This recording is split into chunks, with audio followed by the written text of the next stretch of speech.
Irmãos, eu quero convidar você a abrir a sua Bíblia no livro de 3 João, terceira carta, terceira epístola de João. Vamos ficar em pé? De fazer a leitura. Está lá quase no final do Novo Testamento. Ah, eu nem sabia que tinha essa carta aí, ó. João?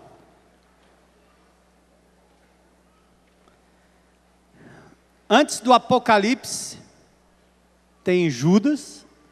Antes de Judas, João. 3 cartinhas.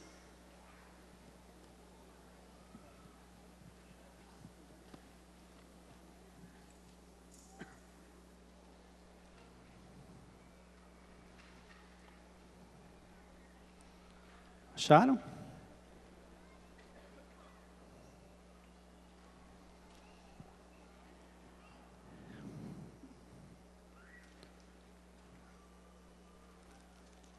Primeira João tem 5 capítulos, 2 João só 1 capítulo e 3 João também só 1 capítulo, Judas também só 1 capítulo, depois Apocalipse.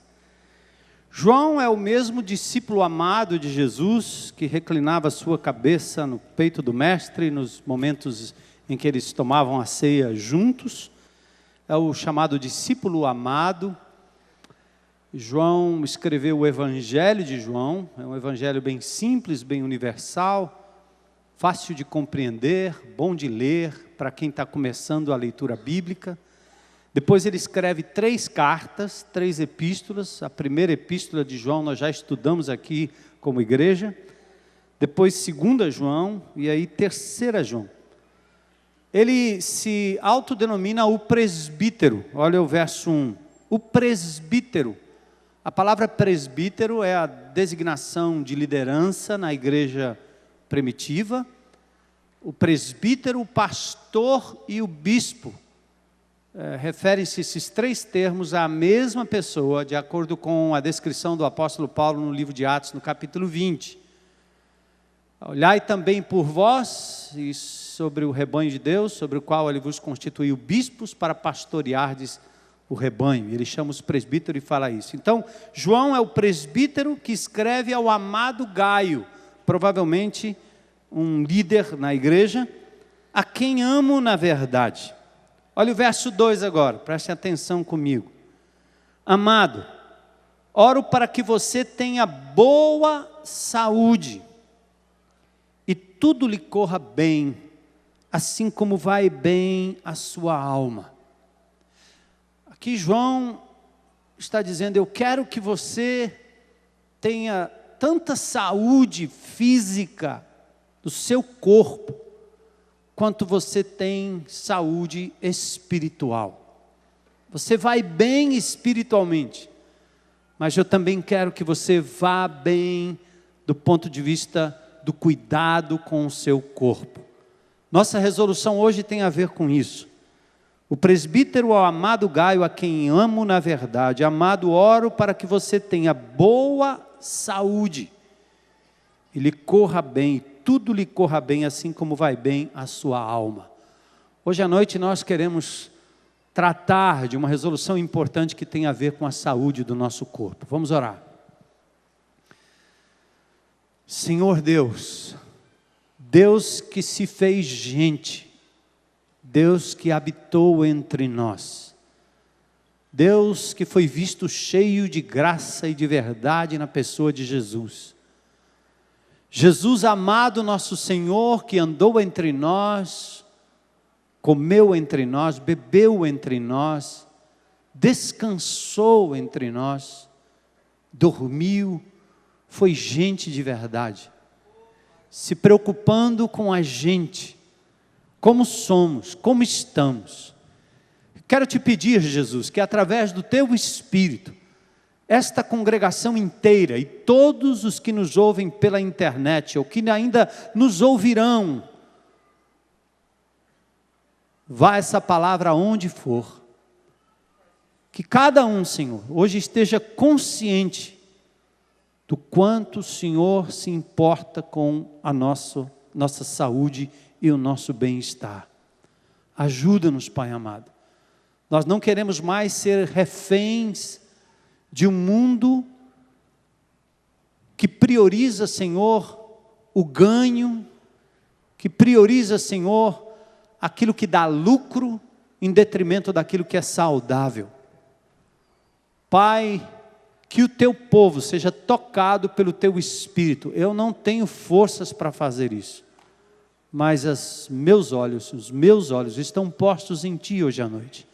Que o Senhor faça a obra e complete a obra, como o Senhor fez hoje pela manhã. Oramos, agradecidos em nome de Jesus. Amém. Podem sentar.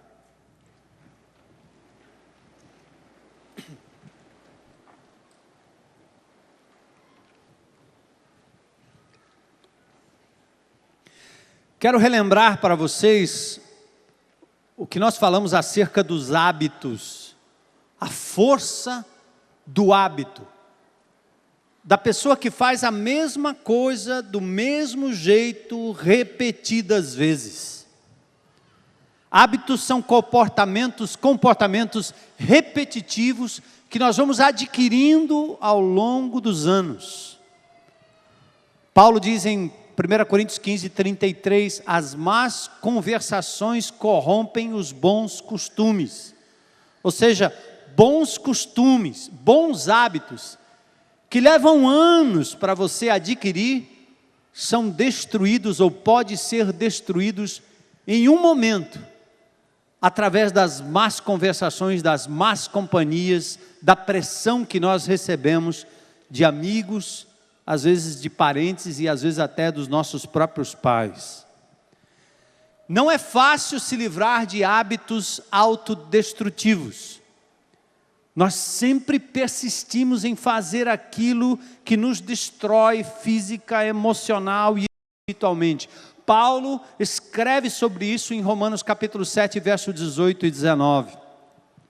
Ali o apóstolo Paulo é ser humano puro, vivendo sob a lei, um rabino, um conhecedor das Escrituras, um fariseu dos fariseus, mas que vivia debaixo da lei, tentando agradar a Deus através do cumprimento da lei, e aí a lei dizia uma coisa e ele fazia exatamente outra, o oposto.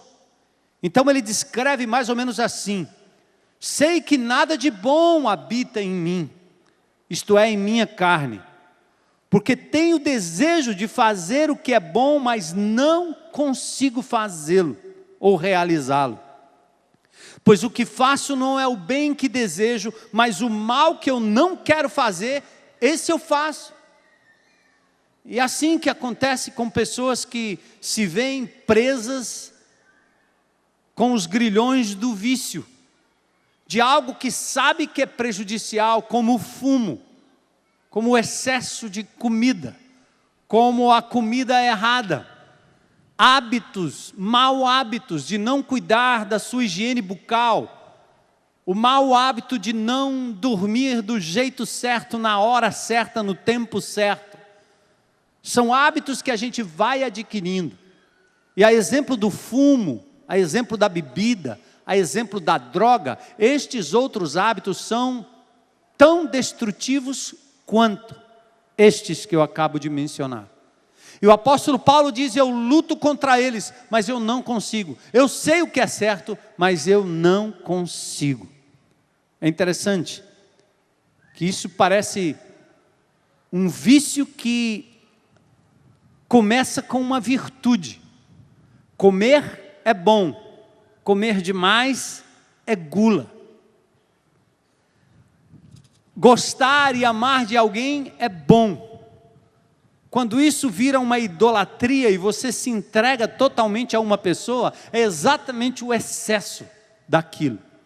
Trabalhar é bom, mas trabalhar em excesso, ir para casa, não conseguir se desligar, não ter tempo para a família, não olhar nos olhos de ninguém, não priorizar o lazer ou o tempo de pausa que a natureza exige, é uma coisa boa, trabalho, que se torna um vício, uma doença que prejudica, mata sentimentos, mata relacionamentos, destrói relacionamentos. Exemplo típico é o álcool. Você começa com um gole, dá uma sensação diferente. Depois você precisa de mais, depois de mais e de mais. Aí entram as anfetaminas. E daí você parte para a maconha e depois para a cocaína. E alguns saltam direto para o crack e já não conseguem mais se livrar daquilo. Tentam justificar que é uma questão social, que não faz mal, que você tem controle, que está tudo bem, que está tudo legal, mas você se torna, sabendo, um escravo daquilo que te destrói. O que fazer para vencer um mau hábito? Não é fácil, mas não é impossível. A Bíblia diz que os homens têm os olhos cheios de adultério, não cessam de pecar, engodam suas almas inconstantes e têm o coração exercido naquilo que não presta, na avareza, segundo Pedro 2,14. Olha aí, o coração exercitado no erro. Da mesma forma, o autor aos Hebreus diz que o mantimento sólido é para os perfeitos, os quais, em razão do costume, têm os sentidos exercitados para discernir o bem e o mal. Olha que interessante essa palavra, exercitar para o mal, exercitar para o bem. Parece uma educação física, parece uma fisioterapia do erro. Você faz tanto, você entra tanto, você consulta tanto, você maneja tanto a internet que vira um vício. É difícil ver pessoas agora que não estão de uma forma ou de outra, num lugar, num momento qualquer, conectados e olhando para o aparelho. Já não percebem mais nada, já não ouvem mais nada. É o exercício que está nos levando a esse tipo de adicção, vício. E para sair dele, também precisa de um exercício de abstinência. Exercício para o mal ou exercício para o bem? Como é que você quebra a força do hábito? No capítulo 7 de Romanos, quando o apóstolo Paulo fala dessa loucura interior, eu quero fazer o bem, mas eu não consigo. E aquele mal que eu não quero é esse que eu acabo fazendo. No verso 24 ele dá um grito e diz: miserável homem que sou, quem me livrará do corpo desta morte?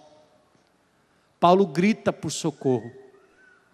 Paulo dá um grito desesperado, compreendendo que a lei não tem poder para evitar que ele continue subjugado ao erro, ao pecado, ao vício. Aí ele grita. E quando ele grita, ele diz: graças a Deus por Jesus Cristo. Quando ele fala da pessoa de Jesus, ele entra no capítulo 8 de Romanos, falando sobre o Espírito de Deus. Agora é aquele que entra na sua vida e diz: meu filho, minha filha, você não tinha poder para se livrar disso, mas agora você tem. Porque a lei não conseguiu. É como um pai que diz: meu filho está errado, meu filho está errado, meu filho está errado, meu filho está errado, meu filho está errado. E o filho erra até o ponto de comprometer a sua saúde ou destruir a sua própria vida. A lei, a proibição não tem força, papai e mamãe, não tem força. A lei não tem força. Não adianta proibir o jovem, não adianta proibir alguém de dirigir alcoolizado. A lei não tem forças para impedir que o homem se entregue totalmente àquilo. E aí vem o grito do apóstolo Paulo: Jesus, socorro. E quando o Senhor de fato entra na nossa vida e Ele toma conta dessa casa, como nós cantamos aqui, aí nós temos ao nosso lado alguém que venceu o maior de todos os inimigos, a morte, aquele que venceu as maiores ofertas do diabo, que disse: tudo isso te darei se prostrado me adorares. E ele então retruca usando a palavra de Deus e se desvia daquelas ofertas. Esse mesmo Jesus é o que está ao nosso lado para dizer: você pode dar um basta nisso em nome de Jesus. É possível. Se o Filho vos libertar, verdadeiramente sereis livres. No nosso boletim, eu dei na semana passada e acho que repetimos nessa semana, como você rompe os maus hábitos, desistindo de achar que pode mudar por si mesmo, submeter-se à disciplina da restauração dos maus hábitos, manter a mente ocupada e renovada, eliminar os gatilhos do velho mau hábito. Por que você liga? Por que você corre para cima daquilo que vai te fazer mal todo o tempo? Estabeleça parceiro de prestação de contas. Efésios 4 diz que você deve tirar a roupa do velho homem e colocar a nova do novo homem. E é Jesus que vai te ajudar a fazer isso. Não é um passo de mágica, é um passo de obediência. Deus pode fazer um milagre e tirar da sua vida um desejo, como tirou da minha vida o desejo pelo fumo, pela droga, pelo álcool, quando eu me converti. Mas outras coisas foi preciso, aliás, tempo de disciplina, para que Deus pudesse tirar essas coisas da minha vida. É exercício para valer, como eu lhes disse na semana passada, é acordar de joelhos e dizer, eu vou acordar de joelhos até que isso se torne uma coisa natural na minha vida, dobrar-me diante do meu Senhor. Tem que ser assim, amados. Você pode resolver hoje frear os maus hábitos e praticar novos e saudáveis hábitos na força do Espírito Santo e para a glória de Deus. Amém? O tema de hoje, eu resolvo cuidar da minha saúde. Da minha saúde. Então, primeiro vamos falar do princípio. Algumas ponderações importantes. Ponto 1. Deus se importa com o seu bem-estar físico. Acredite nisso. Deus se importa com o seu bem-estar físico. 1 Tessalonicenses 5:23 diz, e o mesmo Deus de paz vos santifique em tudo, e todo o vosso espírito e alma, e o quê? E corpo, sejam plenamente conservados, irrepreensíveis para a vinda de nosso Senhor Jesus Cristo. Olha aí, o teu corpo, o meu corpo, o nosso corpo, importa para o nosso Senhor. Já falei para vocês das saudações de João, Tiago também faz o mesmo, Tiago 1:1, também Atos 15:23, em Atos 27:34, o cuidado com a saúde. Segunda ponderação, vida cristã desencarnada beira ao gnosticismo. O que é o gnosticismo? É a crença de que o espiritual é que importa e a matéria não presta para nada. O material é imprestável, está tão corrompido que não vale nada. Então o gnóstico é aquele que acredita que o importante é ser religioso para cuidar da alma, do espírito. Eu acredito que há muitos crentes que beiram ao gnosticismo, e o gnosticismo é uma heresia, porque o gnosticismo nega a encarnação de Jesus. Esse evangelho desencarnado, que faz com que a gente venha para os cultos, venha para a igreja e queira ouvir uma palavra futurística, uma profecia ou uma cura qualquer, repentina e rápida, no estilo fast food evangélico, nos faz pensar que o que importa é o espiritual apenas, porque o caráter não muda, o cuidado com o corpo não muda, o cuidado com a natureza não muda, nós estamos desencarnados. Crentes que oram com grande fervor são às vezes os que mais poluem a natureza, são os que menos cuidam de si mesmos. É uma contradição, é um evangelho desencarnado. O Verbo, o Deus Todo-Poderoso, deixou a sua glória e se fez carne. O Verbo se fez carne e habitou entre nós, cheio de graça e de verdade, e vimos a sua glória, como a glória do unigênito do Pai. Pedro chega a dizer, nós o tocamos, o Verbo da vida, nós o tocamos. João fala desse toque, Pedro fala desse toque, nós o tocamos. Jesus encarnou, gente. Jesus comeu, bebeu, esteve entre nós, se importou, se cuidou, foi para a beira do lago, comeu peixe com os seus discípulos, comeu aquele pão. Então Deus se importa com o seu corpo, seus dentes, seus cabelos, seus pés, suas unhas. Deus está preocupado com você. Ele criou Adão e não criou um espírito desencarnado. Ele criou o homem do pó da terra, sopra nele o fôlego da vida e ele se torna alma vivente. Você precisa talvez pegar em você agora e dizer, Deus se importa comigo. Ou pensa agora, em nome de Jesus, Deus se importa com o meu corpo. Porque através do seu corpo que Ele vai se manifestar. Se Deus vai falar com alguém, vai falar através de quê? Da árvore, do gato, do cachorro. A natureza manifesta a glória de Deus, mas não é suficiente para que as pessoas se salvem. Mas quando você abre a sua boca, você fala do amor de Deus. Quando você caminha com seus pés, com o vigor, Deus fala através de você. Por isso você precisa ter cuidado com esse templo do Espírito. Deus se importa com o seu corpo. Outra coisa, corpo é templo de Deus, já falamos aqui. Ou não sabeis que o vosso corpo é templo do Espírito Santo que habita em vós, proveniente de Deus, e que vocês não são de vocês mesmos. Isso não te pertence. Cuida bem do que é teu, cuida bem do que é de Deus, perdão. Cuida bem daquilo que o Senhor tem lhe dado. Corpo é templo do Espírito. Provérbios 11:17 diz assim: o homem bom cuida bem de si mesmo, mas o cruel prejudica o seu corpo. A quarta coisa que eu quero deixar como ponderação, a Bíblia diz que nós devemos e podemos glorificar a Deus através de como cuidamos da nossa saúde e do nosso corpo. Oh glória! Dar glória a Deus significa pensar dele como ele sendo a pessoa mais importante. Dar honra plena e total, dar glórias a Deus. Mas dar glórias a Deus também é como a reputação.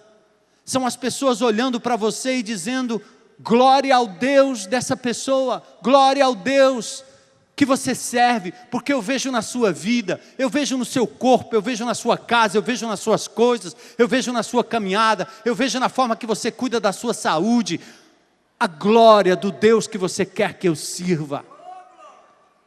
Isso é dar glória a Deus. Por isso o apóstolo Paulo diz em 1 Coríntios 10:31, portanto, quer comais, quer bebais, ou façais qualquer outra coisa, fazei tudo para a glória de Deus. Comer para a glória de Deus, você já pensou nisso? Como? Beber para a glória de Deus, você já pensou nisso? Dormir para a glória de Deus, descansar para a glória de Deus, pausar para a glória de Deus, trabalhar para a glória de Deus. A minha pergunta seria essa: quantos aqui acham que de verdade estão glorificando a Deus na forma em que se alimentam diariamente? O que alimento representa para você no dia a dia? Come para viver? Vive para comer? Ou come para a glória de Deus? Do que você se alimenta? Como você se alimenta? A que horas você se alimenta? Aí eu tenho que fazer uma denúncia, que vocês sabem, como crentes em Cristo, o mundo inteiro jaz no maligno. Nós estamos, como crentes em Cristo, lutando uma batalha que você põe na sua cabeça que ela é espiritual. Espiritual no sentido de que você está lutando com uma coisa que é mágica.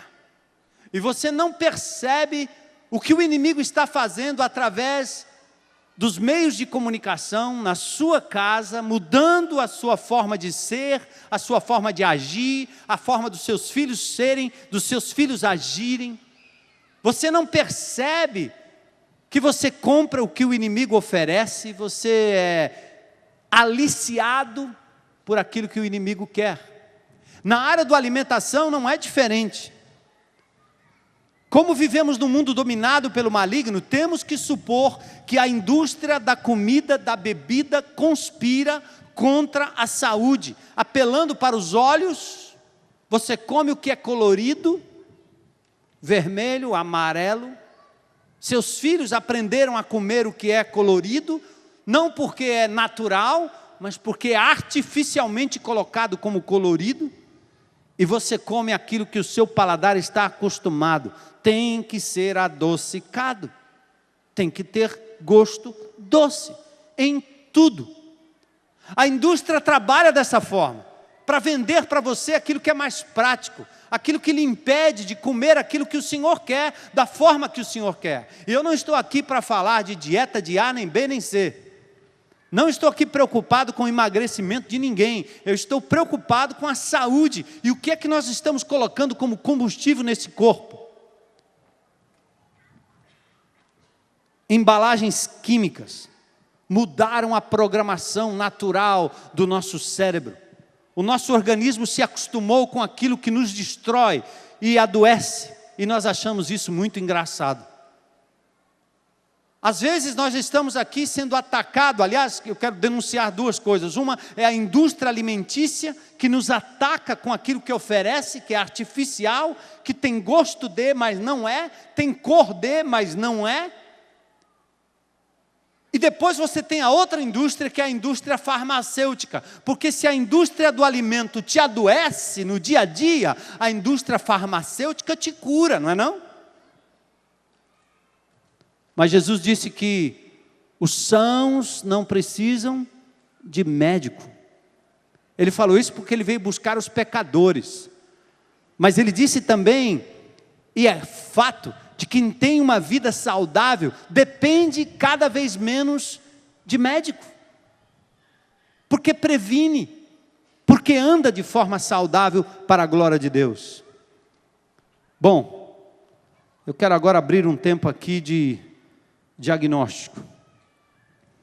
E eu vou pedir para os meus amigos colocarem umas cadeiras aqui, porque eu vou convidar uns especialistas hoje à noite para falar com a gente. Porque senão o pastor fala, né? Ah, ele entende de Bíblia. Mas de comida... Não, isso aí não. Imagine que eu vou deixar de comer tal coisa, beber tal coisa, vou nada. Então vamos lá. Eu quero convidar o doutor Mário, está aqui com a gente? Cadê o Mário? Está aí? Isso, vem Mário. Dr. Mário Barreto, nosso amigo médico, especialista em cancerologia, foi diretor do Hospital do Câncer e atua na mastologia e cirurgia de cabeça e pescoço. Esteve conosco hoje pela manhã e retorna aqui. Dr. Mário.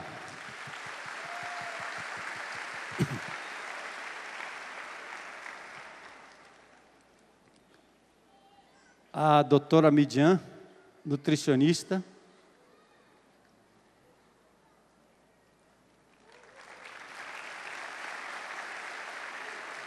Obrigado, hoje você vai ter que fazer a vez do clínico, porque ele não veio, viu? Mas eu vi que você está bem por dentro para me ajudar.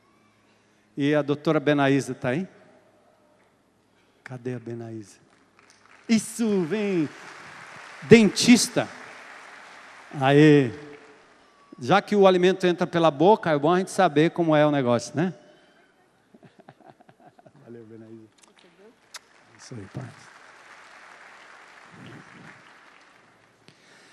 Gente, nós vamos ouvir algumas coisas aqui, e de novo, eu como pastor de ovelhas, eu não posso ver tanta gente adoecendo e simplesmente achar que, não, vamos fazer uma oração, deixa para lá, o cara quer morrer mesmo. Não, eu vou fazer igual o profeta. Eu falo, quer ouçam, quer deixem de ouvir. Eu sei que nós não vamos cobrir tudo, mas a minha intenção é que a gente saia daqui hoje à noite com um propósito. Se eu puder estender a sua vida por alguns dias, ou meses, ou anos, à medida que você toma uma atitude diferenciada na sua vida, guiada não pelo mundo lá fora, mas guiada pelo Espírito de Deus, por homens e mulheres de Deus, eu vou fazer. E por isso que hoje à noite eu estou dizendo que saúde é um problema espiritual.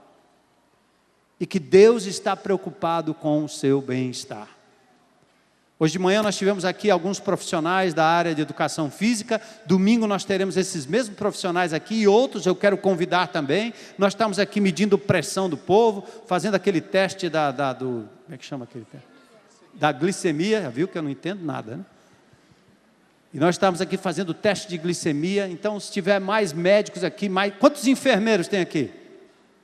Aí, amém. Domingo de manhã venham, né, nos ajudar. Médicos, quantos médicos temos aqui? Tem médico aqui? O médico não gosta nem, quando ele não está no consultório, ele não gosta nem de aparecer, porque senão o povo no final do culto quer uma consulta bem rápida. Hoje de manhã alguém me procurou, pastor, cadê aquele médico? Qual é a especialidade dele aí? Porque eu estou com um problema aqui. Eu disse, irmão, peraí, Domingo que vem a irmã volta, que o irmão teve que ir. Mas é assim, né?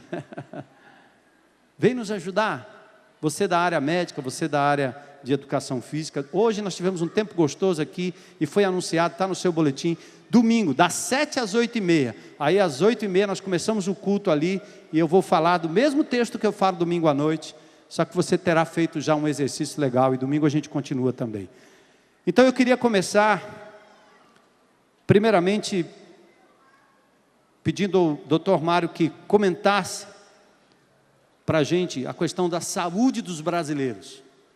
Ouçam bem, nos últimos 4 anos, a renda média do brasileiro cresceu, mas o dinheiro extra não trouxe mais saúde ao povo brasileiro.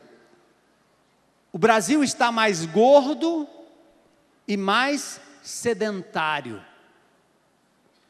O Brasil abusa mais do álcool, que nós não conseguimos eliminar a propaganda, porque o lobby é grande, o poder é grande, todo mundo come na mão dessa indústria, e ninguém tem coragem de barrar essa loucura que nós estamos vendo aí.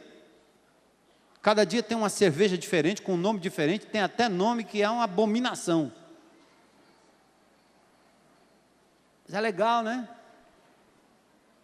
Hoje eu vi rapidinho a abertura de um programa da Globo, assim, só a abertura. Hoje é dia de sacanagem. Palavrão, chulo, né? O pastor não devia falar isso aqui do púlpito.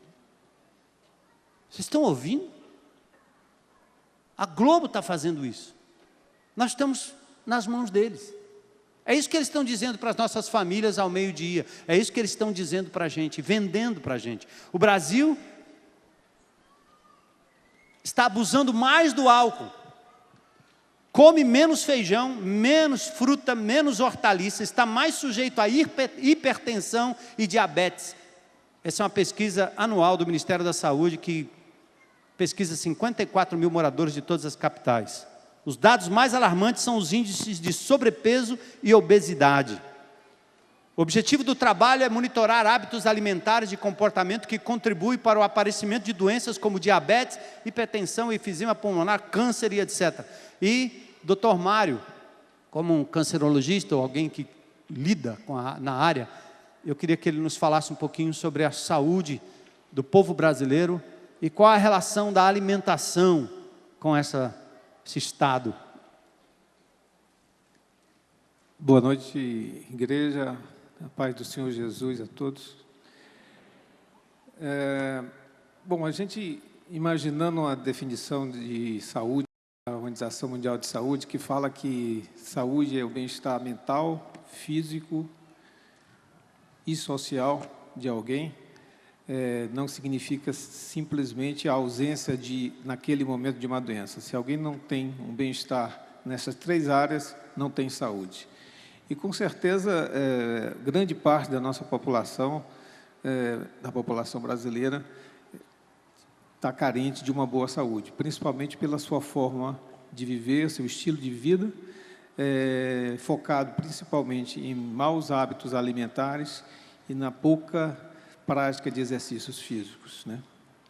As 3 principais causas de doenças e mortes no Brasil: em primeiro lugar, doenças cardiovasculares; em segundo lugar, neoplasias, neocânceres; em terceiro lugar, as doenças endócrinas metabólicas. Todas dessas 3 doenças, todas as categorias de doenças estão dependentes diretamente de uma boa alimentação. Os maus hábitos alimentares, com certeza, levam à ocorrência destas doenças. Nas doenças cardiovasculares, o AVC, a hipertensão, o infarto do miocárdio, os cânceres de uma maneira geral. Existe uma prevalência em um determinado grupo, mas de uma maneira geral todos podem ser incentivados por uma má alimentação, e principalmente a doença metabólica, caracterizada principalmente pela diabetes. A combinação de uma alimentação de alto teor calórico e pouco valor nutritivo, mais o sedentarismo, 60% da nossa população não pratica nenhuma atividade física significativa. 18% fuma e esses mesmos 18% bebem abusivamente. Essa combinação, mal alimentação, sedentarismo, fumo e álcool, com certeza leva à ocorrência dessas três categorias de doenças e estão causando, com certeza, uma má saúde ao nosso povo. Muito bem. A gente vai voltar com o Dr. Mário depois, mais adiante. No seu boletim, nós temos um gráfico aí com os 9 piores alimentos, segundo a doutora Gillian McKay. Ela é uma nutricionista escocesa, que tem um programa, eu acho que é na GNT, se não me falha a memória, apresentadora de televisão, escritora, autora de vários livros sobre nutrição, incluindo Você é o que você come. Foi publicado em 2004 e dá uma olhadinha aí nessa tabela. Midian tem um aí. Olhando aí, vamos fazer um diagnóstico rápido aqui. Olhe para a tabela do boletim, quais alimentos estão presentes nas suas refeições diárias? Eita. Todos. Todos?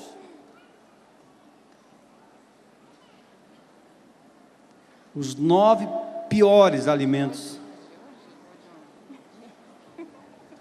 Olha o burburinho aí. Ou é gente assustada ou é gente com fome.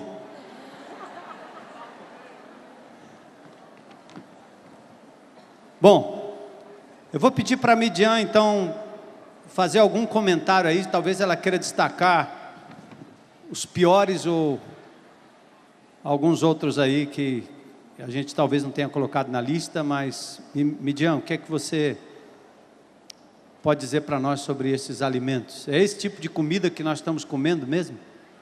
Infelizmente, boa noite, Igreja de Jesus. Infelizmente, são alimentos que estão muito presentes no nosso dia a dia. Porque se você não se policiar, eles entram muito fácil, porque eles são muito práticos. Nosso corre-corre, a nossa rotina, o nosso dia a dia, mesmo para aquelas que ficam em casa, as mães, às vezes estão ali fazendo tantos afazeres e a gente precisa fazer uma coisa rápido. E, infelizmente, essas são opções rápidas.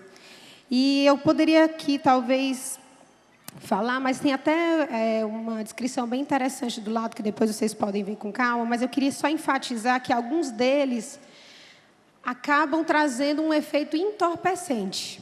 Como assim? Se você parar para pensar, você vai olhar para algum deles e dizer assim, sim, esse aqui não. Experiência de consultório, às vezes a gente escuta muito isso. Tudo bem, pode fazer uma alimentação saudável, vim para isso, olha, mas não tira o meu achocolatado de manhã, viu? E isso faz com que, infelizmente, a gente acabe se tornando dependente de alguns alimentos que estão aqui. Um dos grandes vilões que eu apontaria aqui seria realmente, e que interessante, não está aqui como um vilão, mas está presente na grande maioria, é o açúcar. A gente encontra que açúcar, até aqui, está aqui no quarto, né? A gente encontra o açúcar em vários alimentos, inclusive em alimentos salgados. A gente não percebe o mal que causa. E isso vai fazendo parte por serem alimentos práticos. A indústria alimentícia, ela joga discretamente esse alimento no nosso dia a dia, na nossa rotina. Quem tem filho alérgico, ou tem algum conhecido alérgico, sabe que as mães ficam neuróticas ali lendo rótulos e embalagens que muitas vezes a gente, no nosso corre-corre, no supermercado, não olha. E se você parar um dia, talvez valha a semana dar uma parada, dá uma lida nos rótulos antes de consumir o alimento, você vai ver a presença de alguns componentes indesejados que vão minando a nossa saúde silenciosamente. Vão minando o nosso bem-estar, tirando a nossa disposição. Então, aqui, os refrigerantes, a maioria desses alimentos, como sal, fast foods, açúcar em excesso, o pão branco, a carne processada, os salgadinhos, o chocolate, especificamente esses 8, eles têm uma grande presença de açúcar, sal também, que causam grandes retenções líquidas no nosso corpo, e elas despertam reações inflamatórias. Então, às vezes, você não está sentindo uma inflamação como se fosse de um corte, mas o seu corpo por dentro está lutando contra uma química que entrou e está fazendo mal para você. E, por último, o café, a cafeína e os achocolatados, que são os alimentos que realmente eles causam inchaço e indisposição, e muitas vezes trazendo problemas de saúde, como a dependência, a irritabilidade, nesses produtos químicos. Então, são vilões sutis que vão entrando pela praticidade. Parece que acho que seria certo dizer que o açúcar, então, é um vilão dos piores, porque ele mexe com a questão do paladar das pessoas, né? É gostoso, tudo tem açúcar, é gostoso. Se um alimento não está muito legal, você põe um pouco de açúcar e já ajeita a coisa e fica legal. Então, para falar um pouquinho sobre o perigo do açúcar, que talvez seja uma forma de ajudar os irmãos, eu não estou aqui de novo para dar uma dieta, né? E dizer o que sai, o que fica, mas eu gostaria talvez de focar um pouquinho nessa questão do açúcar de forma mais específica. Nós temos até um vídeo que eu gostaria que vocês soltassem aí, esse vídeo de uma reportagem na televisão. Um veneno, é assim que os especialistas chamam o açúcar refinado. Aquele mesmo que quase todo mundo usa, né? Para adoçar o café, o leite, um suco, ou mesmo fazer os bolos e outras guloseimas, né? O Fala Brasil vai mostrar agora que a vida pode ser mais doce e saudável sem o açúcar nosso de cada dia.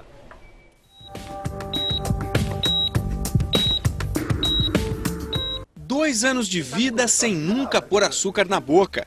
Laura gosta mesmo das frutas. O que você mais gosta de comer? Banana. Os pais sabem que vai ser difícil mantê-la assim por muito tempo. Mas enquanto eles prepararem a comida dela, o açúcar será substituído por outros produtos. Ela nunca teve uma tosse, né? Então acho que isso é muito reflexo da alimentação saudável. Quem começou com esses hábitos foi o pai. Adilson não compra açúcar refinado há 21 anos, mas não é fácil ficar longe do açúcar. Para quem gosta de doce, olhar para uma vitrine como essa, desperta uma vontade parecida com a do fumante quando vê o cigarro. E o responsável por esse desejo é o açúcar. Dá vontade de cair matando. Se eu almoçar ou jantar e não comer depois uma sobremesa, um doce, parece que eu ainda estou com fome. O problema é que o açúcar faz mal. Engorda e ataca o fígado e o pâncreas, entre outros órgãos. Quando a pessoa consome o produto, aumenta a produção de serotonina e dopamina no organismo, hormônios que alteram o humor e provocam sensação de prazer. Quanto mais refinado, pior. O mais indicado é o mascavo, o primeiro a ser retirado no processo. O sabor lembra o da rapadura e conserva o ferro, os sais minerais e o cálcio da cana. O demerara, um pouco mais claro e doce do que o mascavo, também não possui aditivos, mas é mais caro. Depois vem o cristal, que perde 90% dos sais minerais. E por último, o branco, mais comum, barato e nocivo para a saúde. Passa por processo químico e perde todos os nutrientes. O mel, o melado de cana e o xarope de agave azul, extraído da planta que tem o mesmo nome, são boas opções. É só se acostumar aos poucos.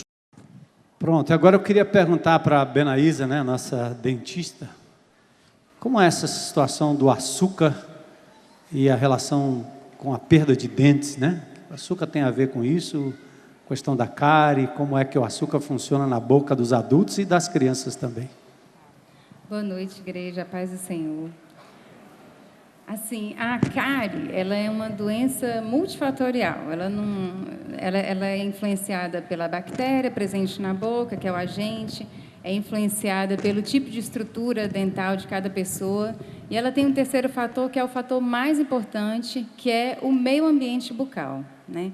Então, vou focando hoje na questão do açúcar, para a gente não estender, que tem muito assunto a respeito da prevenção e assim, tudo a respeito de você prevenir e ter uma saúde bucal.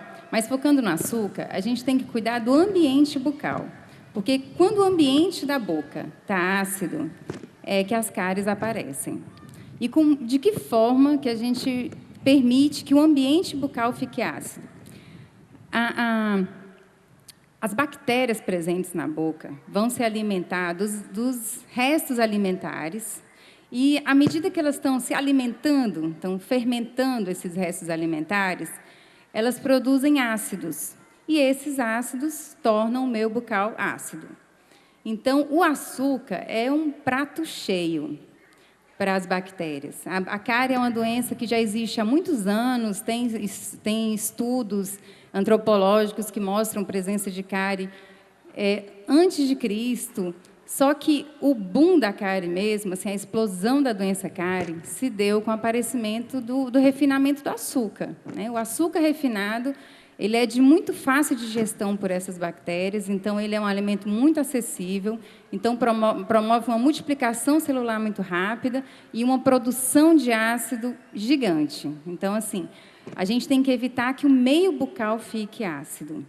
E a cárie em si vai acontecer da seguinte forma: à medida que o ambiente está mais ácido, vai acontecendo uma desmineralização do esmalte.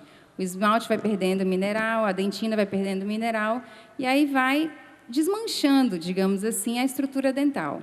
Então, assim, de uma forma direta, o açúcar, ele prejudica a dentição dessa forma. Mas também o fato dos alimentos serem mais pegajosos, né, com a junção do amido nos biscoitos, nas bolachas, nas massas, faz com que esse açúcar fique mais tempo ainda na boca, mais disponível para as bactérias e promovendo mais ácido. Então, tanto a gente precisa evitar a ingestão do açúcar, como a ingestão desses alimentos pegajosos, nas balas, os bombons, né? Tudo que é mais gostoso é mais pegajoso, né? Então, assim, tentar associar a alimentação com mais fibras, tentar beber mais líquidos que diluam essa acidez. E, além dessa questão local do açúcar na ingestão, a gengiva, o osso, todo o periodonto, que é essa região que segura os dentes, também sofre com a alta ingestão de açúcar, por conta do açúcar estando alto no sangue, ele promove uma certa inflamação da gengiva. E essa inflamação ela pode progredir para uma gengivite, principalmente em casos de pacientes diabéticos, gerar uma periodontite, que já é uma lesão que ela vai fazendo com que as estruturas que segurem os dentes não consigam mais suportá-los. Então, você vai tendo mobilidade na dentição. Então, assim, tanto de forma direta como de forma indireta, o açúcar prejudica muito. Então, assim, eu não sou odontopediatra, minha área não é essa, mas, assim, eu como mãe, uma coisa que me preocupa muito é já na gestação, né, a ingestão de muito açúcar, porque no 4º mês de gestação já tem, a literatura já mostra que você já vai aguçando o paladar da criança para gostar do que é mais doce, né? Então, já na gestação, essa preocupação deve existir. E quando, no momento de uso de mamadeira, até os 2 anos, evitar a ingestão de açúcar nessa mamadeira, a criança não precisa desse açúcar, o paladar dela não precisa ser acostumado a essa ingestão. E existe uma cárie que chama cárie de mamadeira, que tem acontecido cada vez mais, que acontece com o uso de mamadeiras muito doces, de mingaus muito doces, em contato com esse dentinho de leite, durante a noite, né? Então, à noite, a saliva diminui muito em todo mundo, tanto em criança como em adulto. Então, à noite, sempre que tiver alguma ingestão, tem que escovar os dentes, tem que limpar direitinho. Então, eu vou encerrar por aqui. Então, tanto diminuir o ambiente de açúcar na boca para não permitir que o ambiente fique ácido e associar isso a uma higienização correta. Higienizar 3 vezes ao dia, tentar introduzir o uso do fio dental, que é super importante, e visitar um profissional, pelo menos uma vez por ano, quando você for fazer um check-up.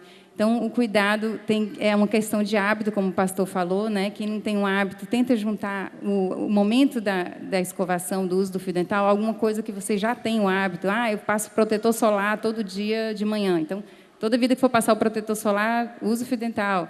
Tentar associar esse hábito e, aos poucos, você vai conseguindo diminuir o uso. Vocês estão ouvindo falar de açúcar, você deve estar pensando assim, não come esse açúcar todo, né? Não é comigo. O pessoal aqui não tem esse problema, acho. Mas dizem que os americanos, aliás, os chineses, um chinês come 10 quilos de açúcar por ano. O americano come 100 quilos. E nós? Você está dizendo assim, não, mas eu não ando comendo esse açúcar assim, não faço isso é uma loucura, isso não existe. O pastor está falando um negócio que tem a ver comigo. Tem um videozinho aí, que foi produzido pela Prefeitura de Nova York, exatamente para diminuir a ingestão de açúcar. Mas ele mostra uma coisa bem interessante. Vamos dar uma olhada aí.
Que tal?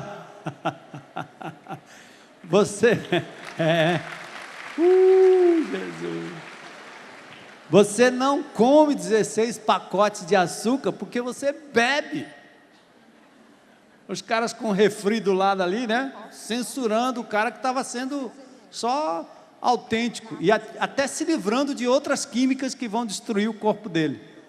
Então, eu queria pedir mais um complemento aqui do Dr. Mário, para a gente falar um pouquinho sobre a química do açúcar, principalmente o açúcar refinado, ou onde é que está essa química, que é cumulativo, que não é cumulativo, numa linguagem bem simples para a gente entender, e nós vamos prosseguir.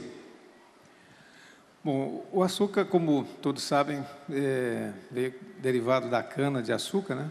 Vocês conhecem o caldo de cana, né, famoso, que a gente consome aí bastante. E daquele caldo, então, a indústria passa a produzir o açúcar. E quanto mais refinamento ou beneficiamento, como eles chamam, de uma forma até meio, digamos assim, paradoxal, porque é mais malefício do que propriamente beneficiar, aquele caldo da cana, ele é tratado com ácidos, para ficar bem claro, assim, para a gente não entrar em detalhes químicos, ele é tratado com ácidos até chegar naquela característica que todos nós conhecemos do açúcar. Quanto mais branquinho, quanto mais cristalino, com certeza ele foi mais tratado por química. E essa reação que acontece daquele produto natural com as substâncias químicas que são colocadas, deixam metabólitos ali no açúcar, quer dizer, resíduos, né? Os metabólitos, na verdade, são os resíduos dessas reações, que são metais pesados, principalmente o chumbo, que eles, em pequenas quantidades... Só um minuto, Márcio, vocês ouviram aí? Chumbo. Chumbo. Açúcar, pelo beneficiamento, tem chumbo. Chumbo grosso. Exatamente. Então, o chumbo, principalmente, é o pior derivado aí dessa reação. Ele tem uma capacidade cumulativa, ou seja, ele vai ficando guardado dentro do nosso organismo. Nós não temos a capacidade de metabolizá-lo, de destruí-lo. Então, ele, como metal pesado, ele fica em nosso corpo, trazendo os malefícios exatamente desse acúmulo ao longo do tempo, enquanto nós estamos consumindo açúcar. Quer dizer, a quantidade por uma grama de açúcar é infinitamente pequena. Só que, durante a vida toda, você imagina que você está guardando aquele farelinho de chumbo no seu corpo. Interessante, a composição química é muito mais horrorosa do que a gente imagina, né? Então, existem livros que mostram claramente, e obviamente isso não é divulgado e nem dito. Eu gostaria de perguntar a Midian, como é que esses açúcares entram e quais outros elementos entram no alimento industrializado? Isso que a gente compra aí, ou na salsicha, ou esses enlatados que a gente compra nos sanduíches. Como é que o açúcar entra e aparece aí nesses Existe alimentos? Uma linha da nutrição que acredita que o açúcar não é alimento. Ele é uma substância química. E, ao longo dos anos, essa substância química foi introduzida nos alimentos porque ela, por ser barata, ela barateava o custo da produção do alimento. Então, a indústria ganhava mais na venda daquele produto, sem contar que causava essa questão da dependência. O que acontece? Esse açúcar ele é introduzido sutilmente, é só ler o rótulo.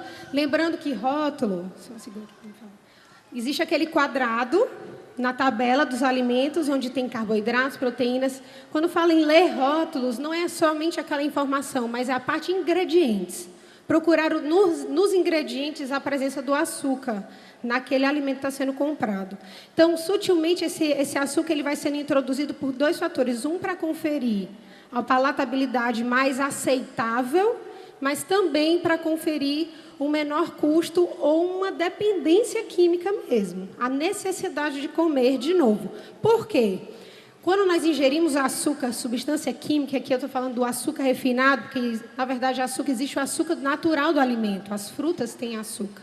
Mas, quando eu falo açúcar, aquela substância química introduzida no alimento, é assim, a gente ingere esse açúcar, o nosso cérebro diz, oba, caloria, beleza. Então, gastei caloria, estou recebendo caloria, só que quando nós estamos nos nutrindo, nós estamos nutrindo a célula.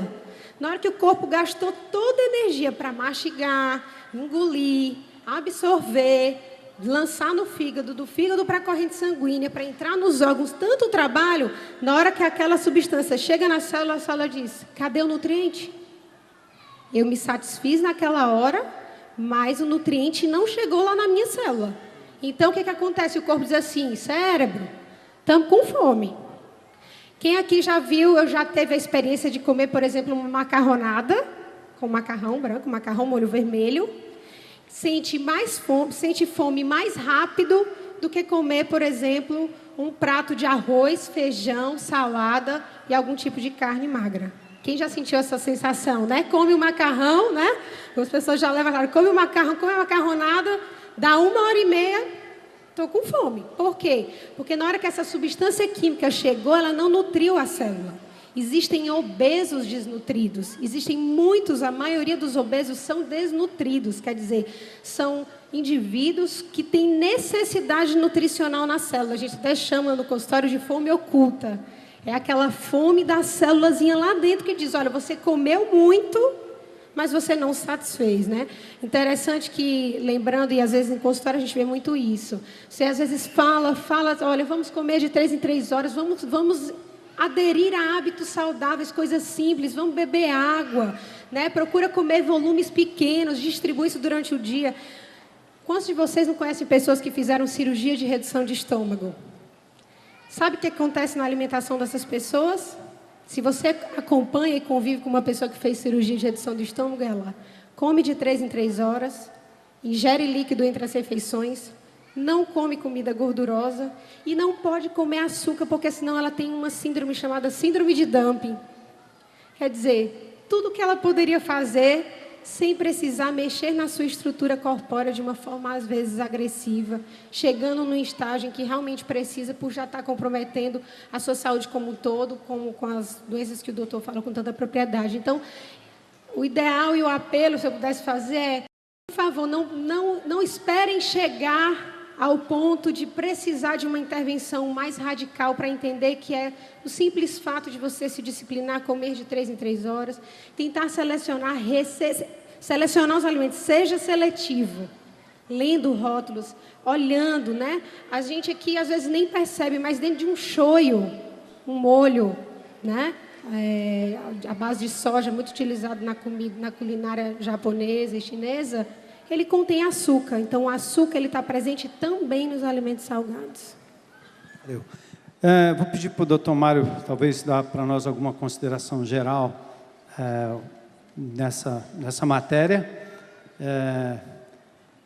E aí a gente vai prosseguir aqui para a receita divina, que é que está na Bíblia em relação à questão da alimentação. Bom, eu acho que seria interessante até trabalhando um pouco dentro daquilo que é a minha especialidade, né, na área da cancerologia, Os 6 principais tipos de câncer que prevalecem no Brasil, que são causa-morte por câncer no Brasil: câncer da mama, câncer da próstata, câncer de esôfago, câncer do estômago, câncer do intestino grosso e do reto, todos eles têm uma relação direta com a alimentação. Ou por um favorecimento do ambiente para que a célula cancerígena se desenvolva, que é o caso, por exemplo, das carnes vermelhas, né, das frituras de uma maneira geral, do bacon, da maionese que nós usamos aí nas nossas saladas. Esses alimentos, todos eles não induzem a formação do câncer de uma forma direta, mas eles criam um ambiente para que se surgindo uma célula cancerosa, elas tenham um meio propício para se multiplicarem, né? O câncer nasce de uma célula normal nossa e que se reproduz erradamente. E se ela tem um ambiente para se desenvolver, aquela célula errada, em vez de ser destruída, ela cresce. Além esses 6 tipos de câncer são exatamente relacionados favorecidos por esses alimentos. Além disso, existem alguns alimentos que são tratados por substâncias químicas, como, por exemplo, esses embutidos que nós comemos. Todos eles são tratados por nitritos que, no estômago, mais uma vez, reagindo com o ácido que nós temos dentro do estômago, esses nitritos e nitratos, que são substâncias químicas que existem lá nos embutidos, nas salsichas, nos presuntos, linguiças, salames, eles se transformam em nitrosaminas, que é um agente cancerígeno direto. Esse, sim, ele induz uma célula a se transformar em uma célula cancerígena. Então, quando a gente está comendo esses embutidos, com certeza nós podemos estar induzindo a formação de um câncer. Já foi trabalhos feitos em populações de pessoas que comem sistematicamente esses alimentos, principalmente os executivos que não têm tempo para um almoço saudável, que comem aqueles sanduíches, com certeza há uma incidência maior de câncer de estômago nessas pessoas. Além disso, os defumados, né, eles têm também agregado a ele um derivado da fumaça e da brasa, que é o alcatrão, que é o mesmo alcatrão que existe lá no fumo, que é responsável pelo câncer do pulmão. Esse alcatrão também pode induzir outros cânceres quando alimentados nesses alimentos defumados, e até também no uso abusivo dos nossos churrascos. Aquela carnezinha queimada que tem no churrasco, aquela carne ali está impregnada de alcatrão.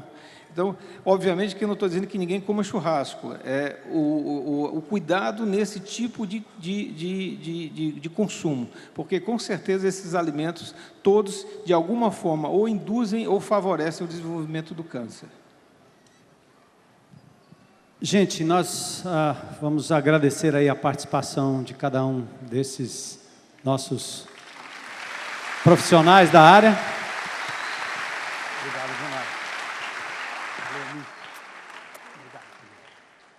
Ótimo. Bom, eu sei que vocês têm 1 milhão de perguntas, né?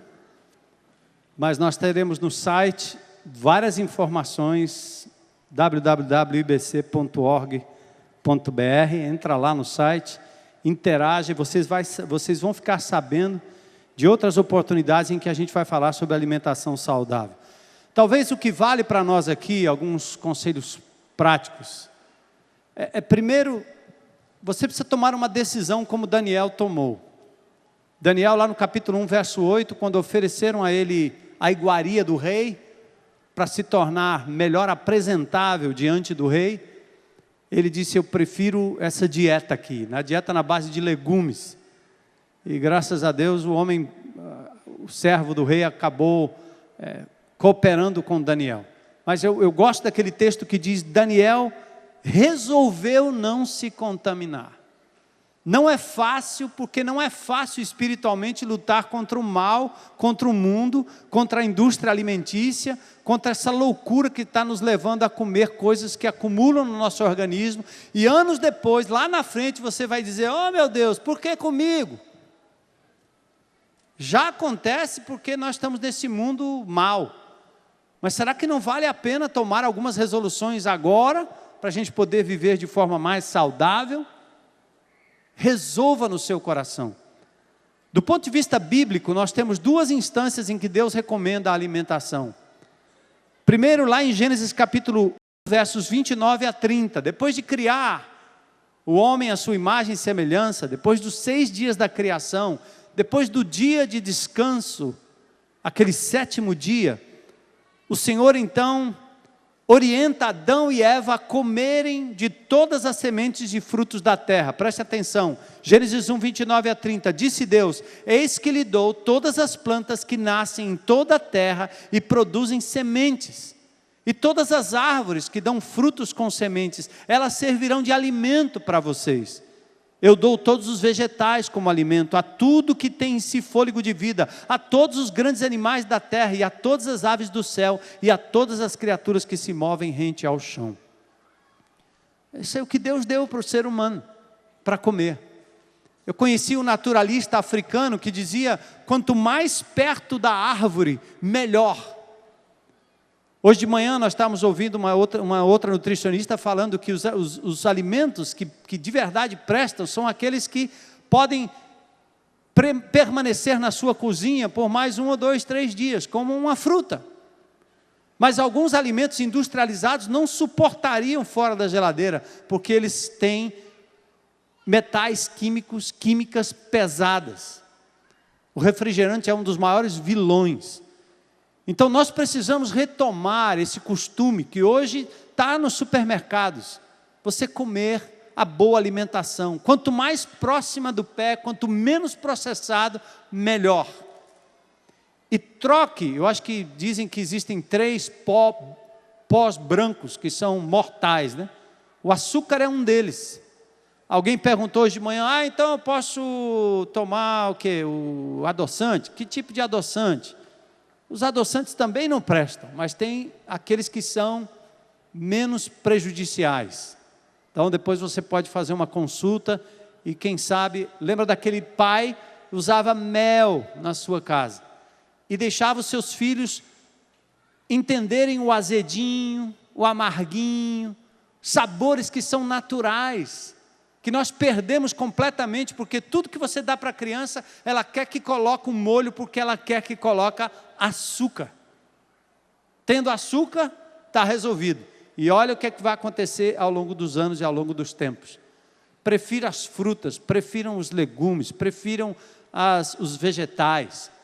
E outra coisa é a farinha industrializada, que causa problemas seríssimos no seu aparelho digestivo. Então não coma nada branco, pão branco, macarrão branco, massa branca. Vai eliminando isso da sua vida pouco a pouco, troque pelos integrais. Olha aí, quantidade de açúcar num pão de hambúrguer.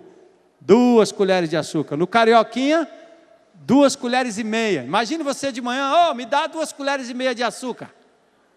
Vai fazer igual aquele camarada lá, vai dar uns 10 saquinhos daquele. Tá? Então quando você pensar naquele carioquinha, ele é gostoso, não é não? Bicho, é bom, não é bom? O pecado também é. Por isso que o diabo diz: tudo isso te darei se prostrado me adorares. Vem. Já viu o pecado amargo? Não tem. Bebida láctea, 4 colheres de açúcar. O refri, 3 colheres em 350 ml. Suco de fruta, 3. Cuidado. Os biscoitos amanteigados, olha aí, 11.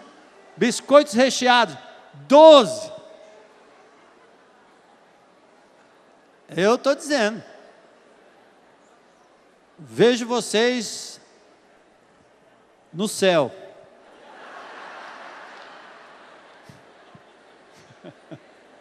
Meu povo, olha o que Deus deu para nós. Volta para os vegetais. E aí, depois do dilúvio, talvez pela escassez dos vegetais, Deus disse a Noé: olha lá, tudo que vive e se move lhe servirá de alimento, assim como lhe dei os vegetais, agora lhe dou todas as coisas. Mas apesar da liberação da comida de animais, anotem aí, Levítico capítulo 11, Deuteronômio capítulo 14, o Senhor faz diferenciação entre animais puros e animais impuros. Dos animais aquáticos impuros, todos os que não têm barbatanas e escamas são imundos. Não comam peixe sem escama.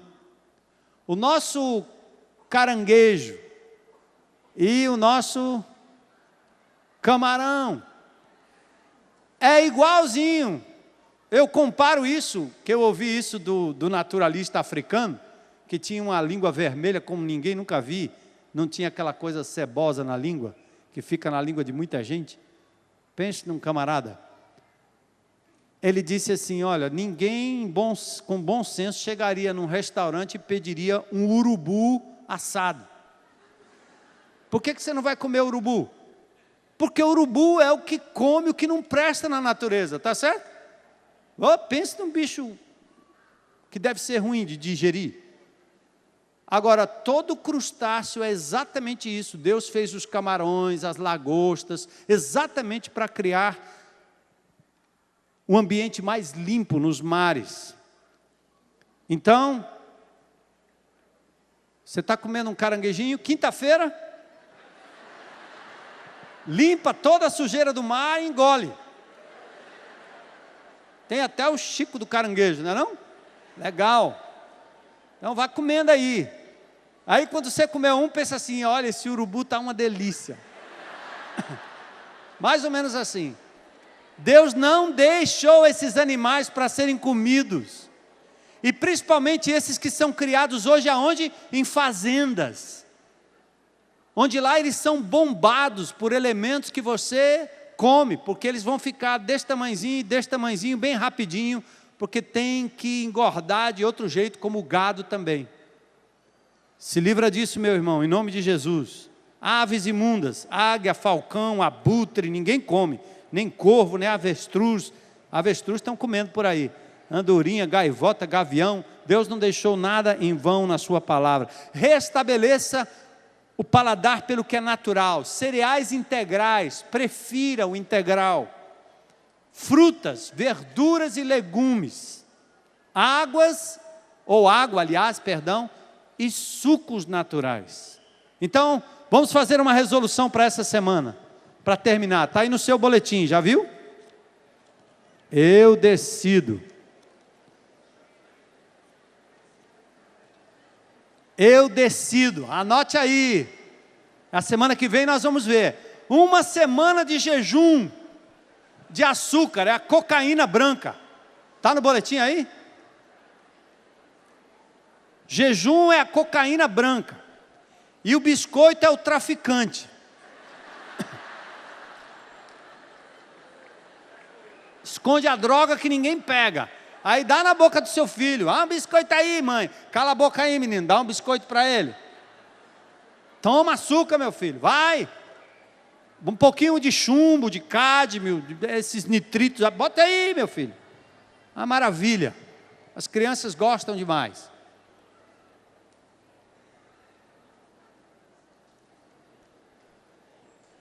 Ai, ai, ai. Faça como o apóstolo Paulo. Antes eu subjugo o meu corpo, o pessoal do louvor pode subir. Antes subjugo o meu corpo e reduzo a escravidão, para que pregando aos outros eu mesmo não venha de alguma maneira a ficar reprovado. Amados, vamos sair daqui hoje à noite com um compromisso em nome de Jesus? O corpo é templo do Espírito, amém? Deus se importa com a nossa saúde, amém? E nós podemos comer de forma saudável. Não é fácil. Quarta-feira à noite, nós vamos fazer, ao invés lá nós vamos fazer lá no Querigma mesmo.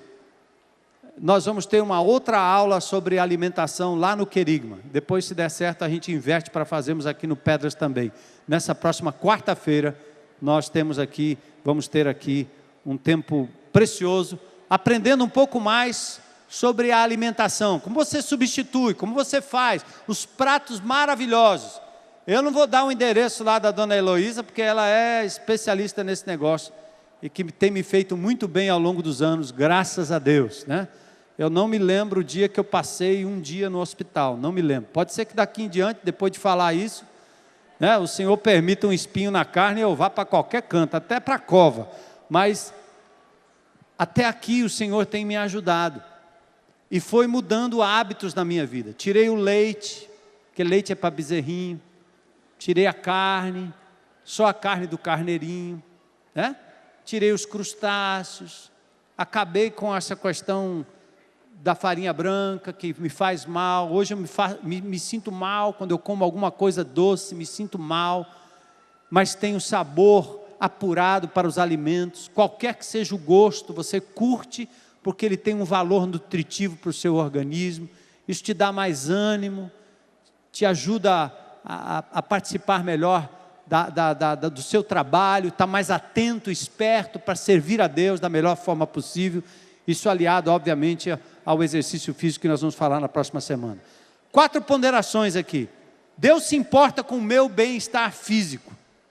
Vida cristã não pode ser desencarnada. Deus tem preocupação com a nossa carne, o nosso corpo. Nosso corpo é templo do Espírito. E nós vamos glorificar a Deus através do nosso corpo. Amém? Quantos querem glorificar a Deus através do corpo? Amém, amém. Faça isso ao Senhor. Eu quero glorificar, Senhor, o Teu nome através do meu corpo, da minha saúde.